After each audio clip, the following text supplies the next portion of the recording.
Assalamualaikum warahmatullahi wabarakatuh. Perkenalkan, nama saya Nur Ariska, NIM 2002-22165, Program Studi Administrasi Publik Reguler 4. Di sini saya akan menjelaskan hasil final test mata kuliah Birokrasi Indonesia. Soal pertama yaitu, sebutkan 3 dasar hukum reformasi birokrasi.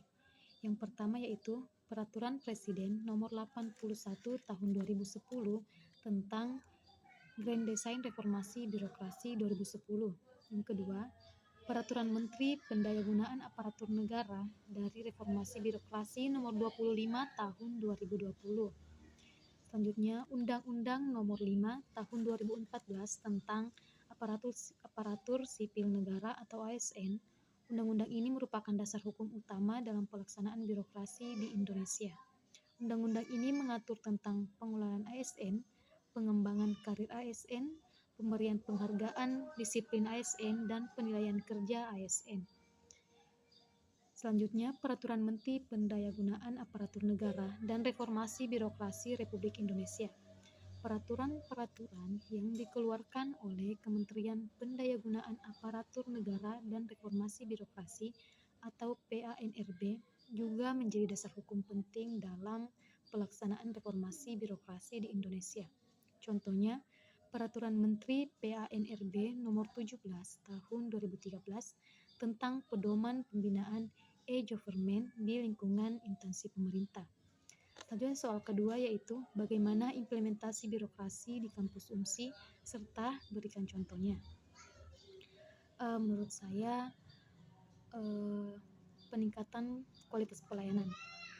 Jadi terkadang di kampus Universitas Muhammadiyah Sinjai itu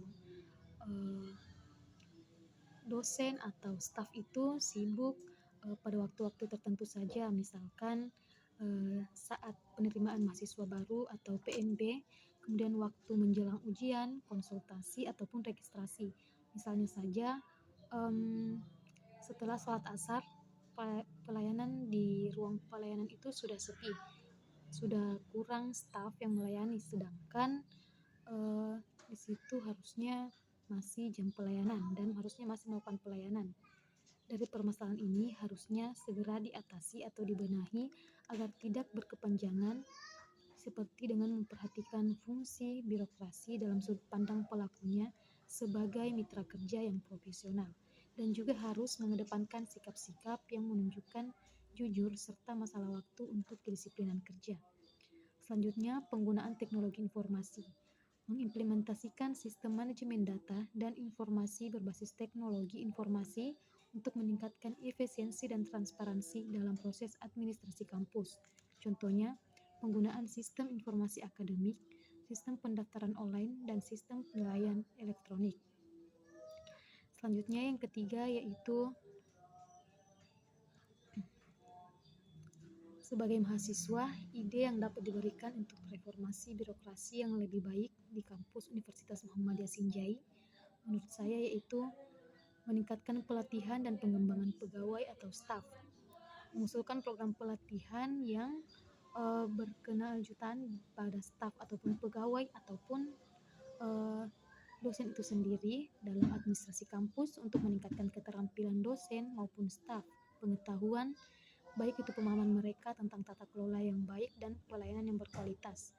Kemudian membangun budaya inovasi, mendorong universitas menciptakan lingkungan yang mendorong inovasi dan gagasan baru dari mahasiswa maupun pegawai ataupun staf, sekalipun itu dosen.